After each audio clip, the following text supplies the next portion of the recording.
Hello friends, in this video we will see how to interface keypad with Raspberry Pi. I am covering all these modules because we will develop some projects using all these modules. So that's why initially we have started with LED interface, then seven segment, yes. Then we also have performed experiment with one of the sensor, and now it's keypad. And in next few videos we will also see LCD and other related things, right? And then again we will develop a small password protected system project. Okay, so in this same series this is what we called keypad, right? And yes, this is what the keypad is, and we will interface this keypad with Raspberry Pi board. Again we will use all the GPIOs. So from this circuit you can see this keypad is having this type of connector, and we will going to connect all this pin with our Raspberry Pi board's GPIO. Again we will only use GPIOs, right? Now what these pins are, right? Here one connector is there, but what type of pins will be there? So this is what the internal structure of the keypad, right? So in this keypad you can see total 16 keys are there. So you can divide these keys into rows and columns, right? So this is what we can say row 1, row 2, row 3, row 4, and same way row column 1, column 2, column 3 and column 4, right?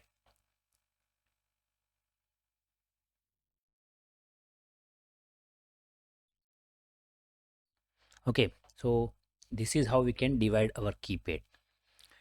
Now so total 8 pins are there, right? So in this connector we will have 8 pins, so we will use 8 different GPIOs of Raspberry Pi board. So maximum 8 pins will required. Okay, so this is what about the connector. Now this is what the internal structure. So here you can see 16 switches are there, right? This is switch 1, this is 2, this is 3, this is 4, 5, and you can see all these switches are currently in open condition. So you can say all rows are isolated uh, with these columns, right? All the columns are isolated with these rows, you can say. Okay, whenever any one particular switch will press, for example, let us consider this is switch X, and if user will press this switch X, then automatically R1 will become short circuit with C4, right? And we will use this concept. Okay, so initially all these switches are open and all the what we can say rows and columns are separated. Okay, there is no connection between this all. Now as an algorithm what we will do, we will basically do one thing. We will simply you know set particular all the columns set as an input. Okay, so we will set its direction as an input, and we will set the direction of all the rows as an output. So column will be input, rows will be output. So from this you can easily understand that we will read these columns from Raspberry Pi and we will write on this row from the Raspberry Pi. Okay, that is one thing. Now what we will read and what we will write. So by while we will set these columns as an input, by default we will set its state as a high. Okay, this we have already discussed in switch interface video, so you can rewatch it.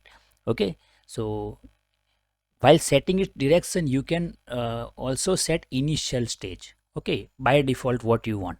So by default we will set all column as an high, right? Means direction is input and column status is high, right? So if any user will read any column, then what we will get from this high means 1. Okay, now all the rows are output. Okay, so we can write whatever we want to write. So what we will do, we will write fixed pattern on all these rows, and continuously we will read all the column. Let us say right now all columns are high.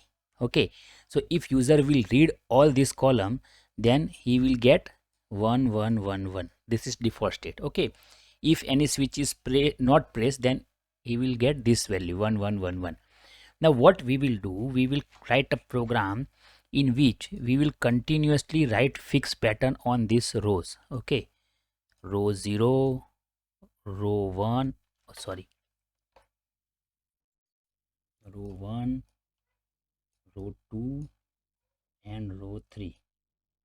Okay, so what we will do, we will write fixed pattern. First we will write 0 on row 0 and 1 1 1 on row 1, row 2, row 3. Okay, and then we will read all these column once again. Now you can see, uh, sorry, I'm using I have to use R1, R2, R3, R4. Yes, so you can consider this as R1, R2, R3 and R4, right? Let me write it again.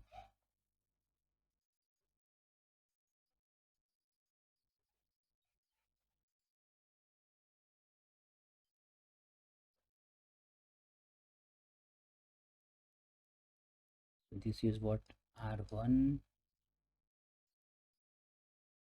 R2, sorry, yes, R3 and R4, right?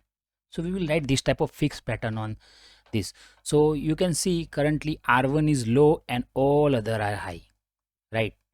Now if all these switch are open, then we will have 1 1 1 1 on all these 4 columns, right? But let us say if user will press this particular switch, then what happen? If user will press this particular switch, then instead of this 1 1 1 1, now because this switch is pressed, so you can see R1 is short, internally connected with C1. So on C1, now next read will give this value. Okay, so this is how you can recognize, okay, one particular switch is pressed, and which particular switch is pressed. So we can check last pattern on rows. Since last pattern on rows is 1 1 1 0, so we can simply identify it. Now column 1 and row 1 means this switch is pressed. Okay, now let us say user will press this switch. Okay, so what we will do, next time we will change this pattern to 1 1 0 1. Then we will change this pattern 1 0 1 1, right? And again we will change this pattern to 0 1 1 1, and again it will repeat from this continuously, right? Now if user will press this particular switch, right,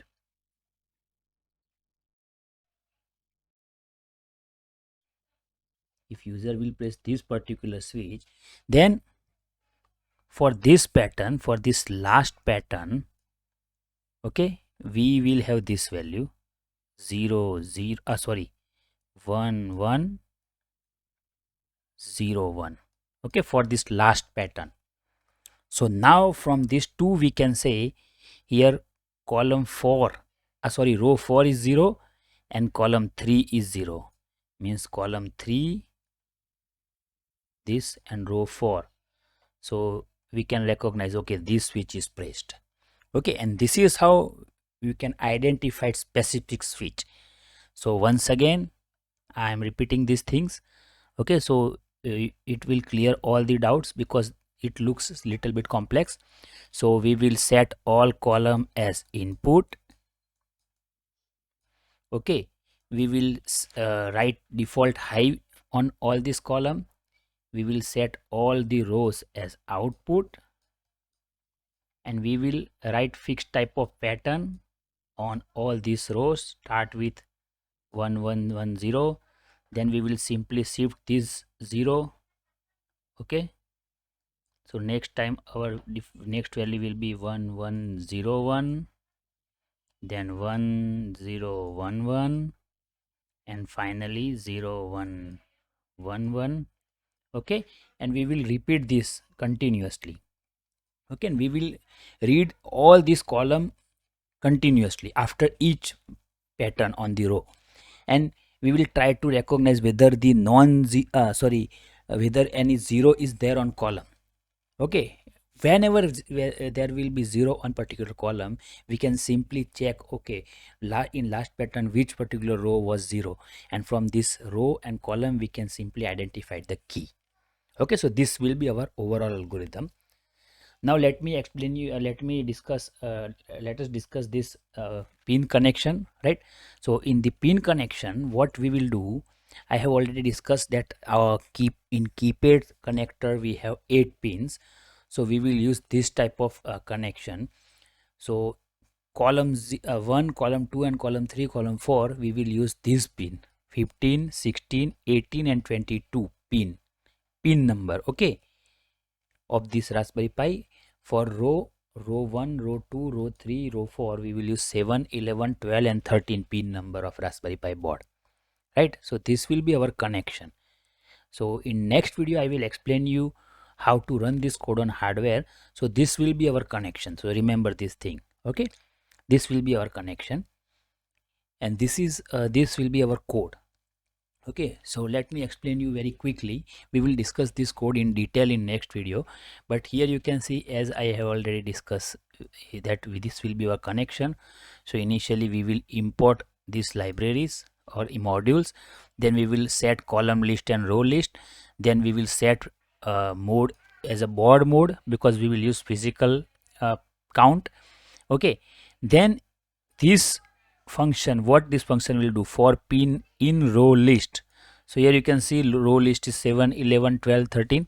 So what we are doing, we are setting all this row as output, and we are writing initial value high. Okay, so all the row will be high initially, right? So before writing this pattern 1 1 1 0, as we have already discussed that we will write this type of pattern on row, initially all the row will be high. Okay, before writing any pattern all the row will be high, and next we are setting all column as input, right? Here you can see all column as input. Okay, and default value is pull up, means by default all the column will be 1 1 1 1. We have just discussed this thing, right? So this is what setting rows as output, default high, setting column as input, default high. Okay, and here you can see one what we can say, list of list is defined. You can consider as a two-dimensional array, right? So first row is having 1 2 3 a, second row 4 5 6 b, third row 7 8 9 c, and last row the star 0 has d. Okay, so this will be our actual value that will be displayed when user will press particular switch. Okay, so we will map this. Anyway, we will discuss this in detail in next video, but this is what the you can consider as a key map. Okay, one variable we have used, right, declared, and this is what the one function, main important function, keypad for read. Okay, an argument is column and rows. Okay, and here what we are doing, we are simply writing this pattern. You can see r in rows, so we have 4 rows. So for each time it will set one particular row as a 0 because by default all are high.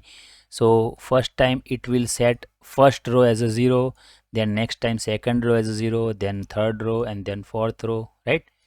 And you can see after executing this function again it will make this row high, right? So each time we have fixed type of pattern, 1 1 1 0, then 1 1 0 1, then 1 0 1 1, like that. Okay, now in between what this code will do, it will simply make a list, okay, named as result, and in list what it will do, it will simply read all the columns, right? This is what we want to do, right? Read all the column. If any switch is not pressed, then the result will be 1 1 1 1. Okay, if all the switches are open, then result will be 1 1 1 1. So it will here what in if loop we are checking minimum of result is equal to 0, means any element, whether any element is 0 or not, minimum is 0 or not.